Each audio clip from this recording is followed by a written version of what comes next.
আল্লাহ বলে, বন্ধু আপনি এবার বলে দেন, জান্নাতের কথা শুননা যদি আমার কোনো বান্দা মনে মনে ভাবে যে আল্লাহ কথা তো ভালো, জান্নাতে তো যাওয়া দরকার, যাইতে তো মন চায়, তা আমি যে পরিমাণ গুনাহ করছি হুজুর, যে পরিমাণ নাফরমানি করছি, আমি কেমনে যাবো?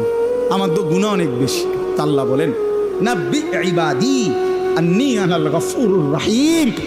বন্ধু বলে দেন, বান্দা গুনাহ যত বেশি হোক কোনো অসুবিধা নাই, আমি আল্লাহ গফুর রহিম, আমি চূড়ান্ত ক্ষমাশীল, আমি চূড়ান্ত দয়াবান।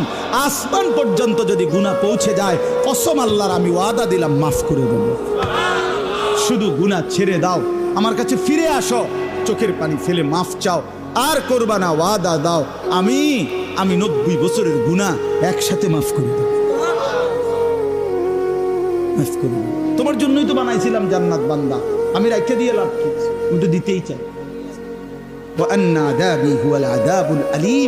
এই সর্বশেষ আল্লাহ বলছে যে হে বান্দা, এই দেখেন কথাটা শেয়াল ছেলেরা তোমরা বলো ভাই শোনো, শেষ কথা আল্লাহ তাআলা নবীকে বলছে, বন্ধু এতভাবে বললাম, জান্নাতের সৌন্দর্যের বর্ণনা দিলাম, আমি মাফ করে দিমু কইছি, হয় ফিরে আসলে মাফ, 90 বছর হোক 70 বছর হোক, আসমান পরিমাণ হোক, এরপরও আমি বলছি গুনাহ যদি ছেড়ে দেয়, আবার নতুন করে যদি আমার ইবাদত শুরু করে, আমি পিছনেরটা কি করে দেব?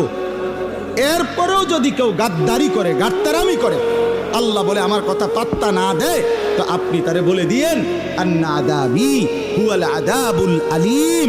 এই নাফরমান মনে রাখিস, আমি আল্লাহর আযাব কিন্তু বড়ই ভয়ানক।